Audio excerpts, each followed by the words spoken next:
pregătim pentru secvențele de noapte. Începem cu motocicleta, cu foaua. De motorul cu motorul, tu ce faci? Alo? Mai încet, mai încet.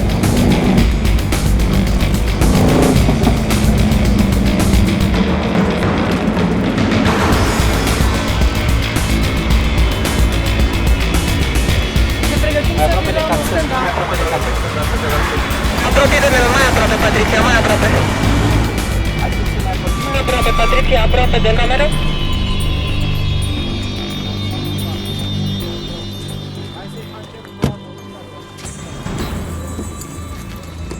Că ai un cablu pe mijlocul obiectivului. Nu are nimic, e bun așa.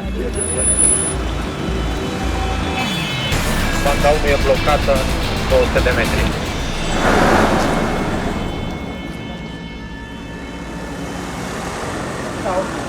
Ok, Adi, filmăm. Câte carduri ai, Malone? 4. La filmarea asta n-am văzut nimic. E bine, doamnă, lăsați așa. Tu te întorci și îi arăți mamei. Uite ce foc este. Filmăm sau repetăm? Acțiune, foc! Acțiune, figurația!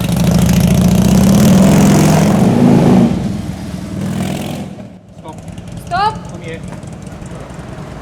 Strângem strada franceză.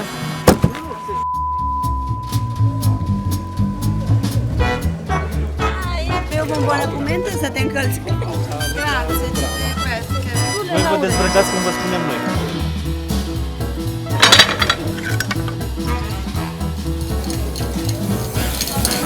Merge camera! Și Hai la mașină! du-te la mașină, du-te la mașină. Și urcă-te în mașină! Urcă-te în mașină!